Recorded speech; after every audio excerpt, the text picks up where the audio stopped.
Oke, pelan-pelan. Saya turunkan dari tugas fitrah perempuan dulu ya. 1. Kalau perempuan belum menikah berarti statusnya apa? Anak. Pasti ada ibu kan? Kalau sudah menikah statusnya apa? Istri. Kalau sudah punya anak statusnya apa? Ibu. Punya cucu? Itu 1. Kalau cucunya 2? Nenek. Dah. Lihat sini. Sekarang bagaimana kurikulum surga Firdaus membentuk fitrah perempuan dari status anak di rumah tangganya dulu sampai ke status paling tinggi. Yuk kita bacakan ayatnya. Quran surah 23 ayat 1-nya dulu pelan-pelan. Qad aflahal mu'minun. Sudah? Saya pernah sampaikan, perhatikan terjemahannya. Akan menggenggam kesuksesan dan kebahagiaan setiap insan beriman itu. Jadi kalau kita sudah beriman dan imannya digunakan untuk bersikap, bukan hanya dengan akal, Allah jamin cepat atau lambat akan diantarkan pada kesuksesan dan kebahagiaan. Bukan hanya sukses ya, tapi kesuksesan yang membahagiakan. Suami Anda sukses di pekerjaan, tapi kesuksesan itu tidak membawa kebahagiaan ke rumah. Nyaman gak? Gak membawa ketenangan, nyaman gak? Pilih mana? Kaya tapi gelisah atau miskin tapi tenang? Kaya tapi tenang. Tetap ya pilih ketiga. Lihat baik-baik. Maka lakukan semua dengan pendekatan iman. Kalau sudah pakai iman, bahasa singkatnya niatkan ibadah. Jadi ibu tugas apapun, ya, Anda sebagai anak, sebagai istri, sebagai ibu dan ke atasnya, kalau berperan dalam kehidupan, kalau ada kalimat iman maksudnya niatkan ibadah karena Allah. Maaf dengan kalimat ini. Ibu merawat anak, memandikan, menyekolahkan, menyayangi, memeluk sebelum tidur. Saya tanya, itu karena sayang, karena cinta, atau karena ibadah?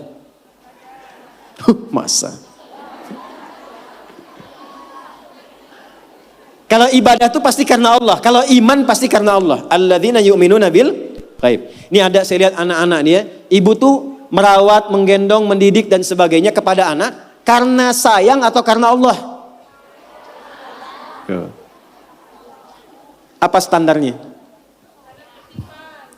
Standarnya ketika kita mengerjakan semua karena Allah, maka ukurannya semua yang dikerjakan akan dipastikan sesuai dengan ketentuan Allah. Di mana disekolahkan anak ibu? Jangan-jangan Anda mengatakan saya mendidik karena Allah, tapi Anda sekolahkan di tempat yang tidak pernah mengenal Allah. Di sekolahnya nggak ada pelajaran sholat, nggak ada baca Quran. Apa yang Anda berikan untuk anak Anda? Lihat pakaiannya. Katanya karena Allah, tapi dia menggunakan pakaian yang auratnya terbuka yang Allah nggak suka. Lihat mainannya. Apa yang ia kelola dengan mainan itu? Apakah mendekatkan pada Allah atau menjauhkan dari Allah? Lihat tayangannya. Apa yang dia tonton yang menjadi tuntunan dia dalam berkehidupan. Kalau ada anak kata-katanya kotor, ada anak perilakunya menyimpang, yang pertama dilakukan jangan dulu pojokkan dan marahi anaknya, kembalikan kepada sikap orang tuanya. Istighfar dulu. Maka mulai hari ini, kalau Anda ingin mengikuti jejak Sayyidah Khadijah, mulai sekarang gerbangnya dibuka. Niatkan semua kegiatan karena Allah. Nah, apa yang harus dilakukan pertama kali untuk itu? Lanjut ayat keduanya. Alladzina hum fi salatihim khashi'un. Pelan-pelan. Kurikulum yang pertama dimulai dari salat. Saya ulangi, dimulai dari apa? Kata Allah, penghuni surga Firdaus itu terlihat yang pertama dari ciri salatnya, bukan sekedar menunaikan salat. Tapi dia mencoba untuk mendapatkan kekhusyuan dalam sholatnya. Pelan-pelan. Ini saya belum bicara dengan suami ya. Bicara status ibu dulu. Sebagai istri, sebagai ibu, sebagai anak. Maka kalau ingin levelnya naik, mengikuti jejak Sayyidah Khadijah, maka yang pertama dibangun hubungan dengan Allah dulu. Dalam bahasa Arab, hubungan kuat itu yang sulit dipisahkan disebut dengan silah. Ibu pernah dengar silaturahmi? Silaturahim. Kenapa disebut silaturahim? Maksudnya hubungan perhatian yang kuat, yang saat berpisah pun masih ingat, masih mendoakan, masih mengenal. Di silaturahim yang sukses itu bukan Anda ketemu, Anda nyapa, bukan. Kalau Anda nyapa orangnya ada, wajar. Tapi kalau Anda berpisah masih ingat teman, masih didoakan, masih disupport, itulah silaturahim. Nah, ibadah yang melatih kita terhubung kuat dengan Allah, sehingga dimanapun tersambung dan dijaga oleh Allah, itu disebut dengan sholat namanya. Maka ketika diminta untuk sholat, sebetulnya itu ibadah personal yang Allah inginkan untuk merubah perilaku kita dan pribadi kita supaya lebih dekat dengan Allah. Makanya panggilannya itu bukan panggilan beban, Bu. Bukan panggilan ruku, bukan panggilan sujud. Coba dengarkan kalau orang yang sedang azan, muadzin itu sholat. Ya, azan, maaf, saat sedang mengumandangkan azan. Hayya 'alas shalah. Ayo salat. Setelah itu apa? Hayya 'alal falah. Ayo sukses, ayo bahagia. Falah itu kalau sudah digenggam jadi aflah. Orang yang menggenggam kesuksesan, kebahagiaan. Qad aflahal mu'minun. Orang beriman pasti menggenggam kesuksesan, kebahagiaan karena dia dekat dengan Allah. Maka saya kembalikan, kenapa yang pertama yang dilatih adalah sholat, dan itu mutlak bagi seorang perempuan. Karena nanti curhatan terbesar ibu ketika menghadapi tantangan dalam rumah tangga, itu akan banyak persoalan-persoalan yang diringankan oleh Allah ketika ibu optimal dalam sholatnya. Ibu bersyukurlah, catat ini kalimat saya, kalau ibu jaga sholat dengan baik, nanti saya tunjukkan yang pernah saya katakan, minimal 40 rakaat saja. 40 rakaat. Kalau yang sholat fardu berapa? 17 ya. Subuh berapa? 2. Zuhur 4, asar 4, maghrib, isya. Ingat rumusnya ya. Itu nomor telepon Allah, koneksinya 24434. Jumlah 17. Sisanya 23 di mana? 12-nya rawatib. Oke. 11-nya tahajud. Ibu jaga aja dulu ini yang 40 dan lihat apa yang terjadi setelah konsisten menunaikan itu. Sebulan aja dulu. Sebulan dulu. Lihat apa yang terjadi setelah itu. Maka nanti kalau sudah terkoneksi ke dalam jiwa, sudah enak sholatnya, itu yang disebut dengan khusyuk. Suasananya beda, Bu. Bukan ngejar selesai sholat, tapi menikmati setiap bacaan dan gerakan dalam sholat. Pernah nggak ada masa-masa ketika sholat enak gitu rukunya? Pernah nggak? Sujudnya nikmat, pernah begitu? Itulah khusyuk. Itu kalau ibu sedang mencapai titik itu kemudian sholat dan minta sesuatu, itu tidak ada sekat yang terhijab yang dikabulkan oleh Allah Subhanahu wa taala. 2, saya cepat. Jangan cukupkan soleh sendiri, Bu. Karena sama-sama ingin ke surga Firdaus, kan ada suami, ada anak-anak. Maka pesan yang pertama penghuni surga Firdaus itu yang dipesankan bukan dunianya tapi akhiratnya. Contoh, suami mau berangkat, biasanya ibu pesan apa? Hah? Hati-hati ya Pak, gitu kan? Ya, sukses ya. Pernah nggak ibu bilang pertama kali yang disampaikan, ayah jangan lupa sholat ya? Pernah nggak? Tuh. Sekarang hari apa? Yang ke masjid siapa? Laki-laki perempuan? Yang ke masjid suami ibu, yang ke masjid laki-laki. Pernah nggak ibu siapkan pakaiannya? Pernah, bagus. Pernah nggak siapkan parfumnya? Bagus. Tapi pernah nggak ibu bisikkan di telinganya, Pak, nanti pas khatib duduk di antara dua khutbah, doakan rumah tangga kita samara sampai surga ya? Pernah nggak? Belum. Padahal di situ ada pesan kuatnya, di situ ada hikmah indahnya. Ini ternyata sholat itu ketika dimunculkan ciri pertama, kita kemudian tebarkan ke semua anggota keluarga. Bu, kalau cuman hafal waktu sholat itu iman standar, surganya standar. Penghuni surga Firdaus dia menyiapkan sebelum waktunya. Oleh karena itu pulang dari sini, jangan sampai di rumah nggak ada jadwal sholat, Bu. Print out, bikin. Saya suka tempelkan di dinding rumah, di kamar, kadang-kadang di meja makan, sehingga begitu yang terlihat sebelum nunggu menu makan, waktu sholat. Jelas? Oke. 2, Walladzina hum 'anil lagwi mu'ridun. Agak cepat. Kita nanti akan bahas 3 saja. Walladzina hum, orang-orang yang menginginkan surga Firdaus itu, 'anil lagwi, dari hal yang tidak penting, yang tidak ada manfaatnya, mu'ridun, dia hindari. Saya ulang ya. Dari segala hal yang tidak bermanfaat dia menghindarkan diri dari segala yang tidak penting. Jadi penghuni surga Firdaus itu orientasinya yang bermanfaat saja. Yang penting apa? Kalau ada pertemuan, manfaat gak? Penting gak? Ada kumpul-kumpul, penting gak? Ada pengajiannya bermanfaat atau cuman kumpul-kumpul datang saja? Penghuni surga Firdaus, dia petakan semua kegiatannya dalam frame segala yang bermanfaat, segala yang penting saja. Sekarang mulai ibu evaluasi, bawa ke rumah. Dari ujung kepala sampai dengan ujung kaki. Mohon maaf sekali, pelan-pelan. Mohon maaf sekali. Cek ya. Cek. Coba agenda selama ini yang sudah dilakukan. Berapa kali lisan berkata yang tidak baik? Mata melihat yang tidak baik. Ibu punya agenda perkumpulan di mana saja? Anak-anak ditempatkan di tempat ngumpul di mana saja? Cek evaluasi semua, termasuk aktivitas suami, kira-kira bermanfaat gak untuk kehidupan? Dudukan semua itu, kemudian telaahi dengan baik, bikin kurikulum, maka mulai belajar, misalnya ambil target per bulan. Latihan dari lisan dulu. Sepakat semua keluarga. Pak, anak-anak, kita sebulan latihan berkata yang baik-baik ya. Kalau ada nggak sepakat, katakan dengan cara yang baik. Kalau melihat ingin bertutur, katakan dengan cara yang benar. Yang tak bermanfaat, jauhi. Sekarang coba, ketika ibu bertemu dengan teman, bikin pengajian, bikin tempat kumpul, kalau ingin masuk ke dalam golongan surga Firdaus, pastikan bukan hanya profesinya. Semua apa yang dikerjakan, nilainya berada pada nilai kebaikan.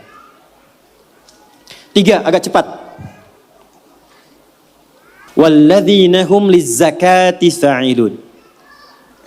Ternyata penghuni surga Firdaus juga gemar berzakat. Gemar apa? Baik, zakat itu berapa persen dari harta? 2,5 minimalnya. Bisa nggak berzakat kalau nggak ada uangnya? Hah? Berarti perintah berzakat sekaligus perintah untuk mencari materi kan? Supaya bisa zakat kan?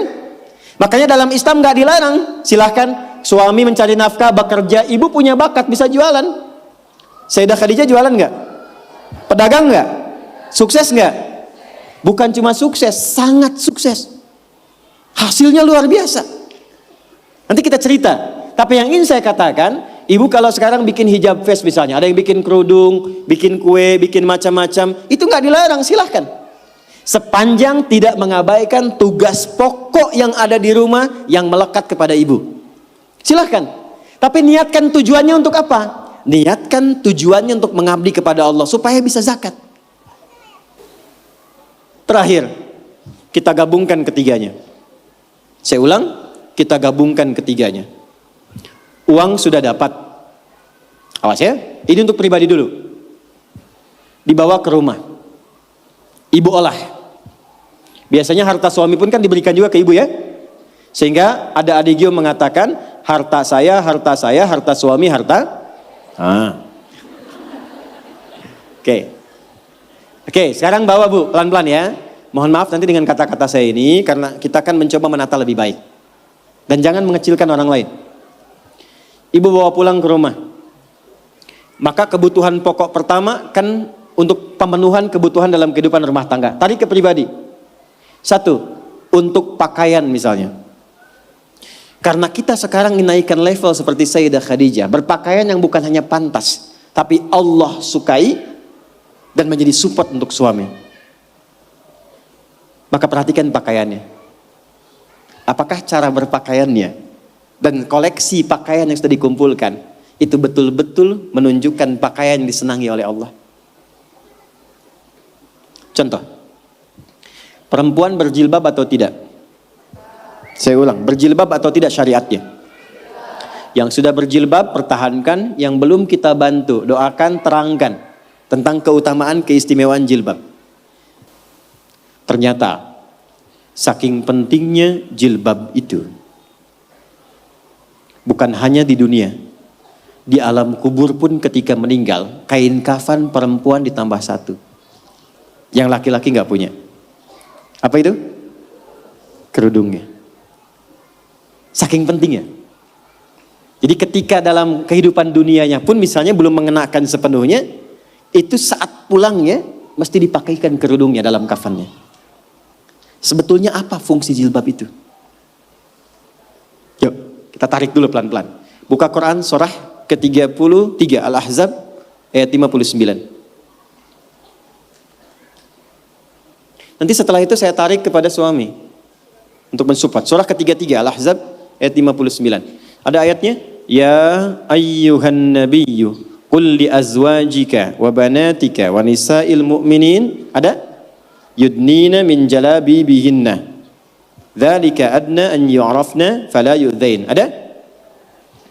Asalnya Bu, sebelum ayat ini turun, itu masih ada yang berkerudung, masih ada yang tidak berjilbab. Biasa saja. Tapi tiba-tiba ada kejadian. Perempuan muslimah malam-malam ingin ke toilet diganggu oleh preman-preman Madinah dari Yahudi. Maka dilaporkan kepada Nabi, turunlah ayat ini. Maka Allah sampaikan, ya ayyuhan nabi, wahai Nabi, qul li azwajika, mulai hari ini sampaikan pada semua istrimu, wa banatika, anak perempuanmu, dan nisa'il mu'minin, bukan cuman perempuan, nisa'il mu'minin, perempuan-perempuan yang memang merasa punya iman, yang yakin dengan anugerah Allah. Yudnina min jalabibihinna, mulai detik ini kenakan jilbab oleh mereka. Dzalika adna an yu'rafna, maka ketika jilbab dikenakan, aku akan perhatikan sebagai identitas untuknya. Di identitas ibu sebagai perempuan di hadapan Allah itu salah satunya ketika ibu mengenakan jilbab yang dikenakan itu dengan model apapun. Tapi belum berhenti ayatnya, belum berhenti. Perhatikan kalimatnya. Asa ayyurafna, maka ketika dia kenakan jilbab itu, semua mesti kenali dialah perempuan yang beriman. Fala yu'dzain, dan setiap laki-laki yang beriman mesti punya komitmen melindungi dan menjaganya. Jadi ketika ibu kenakan jilbab itu kami yang laki-laki, yang pria-pria mukmin ini, itu terikat dengan komitmen kepada Allah. Kalau ibu ada yang ganggu, ada kesulitan, kami mesti bantu. Itu asalnya. Di Allah turunkan ayat hijab, jilbab itu bukan sekedar ingin menutup, tapi memberikan kemuliaan pada perempuan. Dan ini fikih jarang diketahui laki-laki juga. Jadi ketika ibu ke pasar nih ya, kesulitan misalnya, beli beras sulit, terlihat ibu pakai jilbab tuh. Itu laki-laki itu yang melihat itu langsung respon bantu. Dan Allah jadikan itu mengikat dalam fitrah hati setiap insan beriman. Itu poinnya. Sekarang ingin saya katakan, ketika Allah memberikan hadiah yang sangat luar biasa dan mengistimewakan, diambil gak? Diambil gak? Maka perhatikan, kalau di era Sayyidah Khadijah hasil niaganya diserahkan untuk dakwah Nabi, maka di era kita dibalik. Apa yang dihasilkan oleh suami diolah oleh istri perempuan, ada pendapatan dari istri dikumpulkan, coba dari situ kreasikan untuk membeli atau mendapatkan sesuatu yang Allah sukai. Punya anak perempuan, apa yang Allah sukai dari perempuan ini? Ibu kalau nggak percaya silakan ya, kasih makanan yang halal, kasih pakaian yang paling benar, nanti cek, masukkan dia ke sekolah Quran. Demi Allah saya katakan, tidak tunggu lama dia akan cepat mendapatkan hafalan Qurannya. Karena ibu menyiapkan dia untuk mendapatkan kalam Allah dengan penampilan yang Allah sukai. Jelas?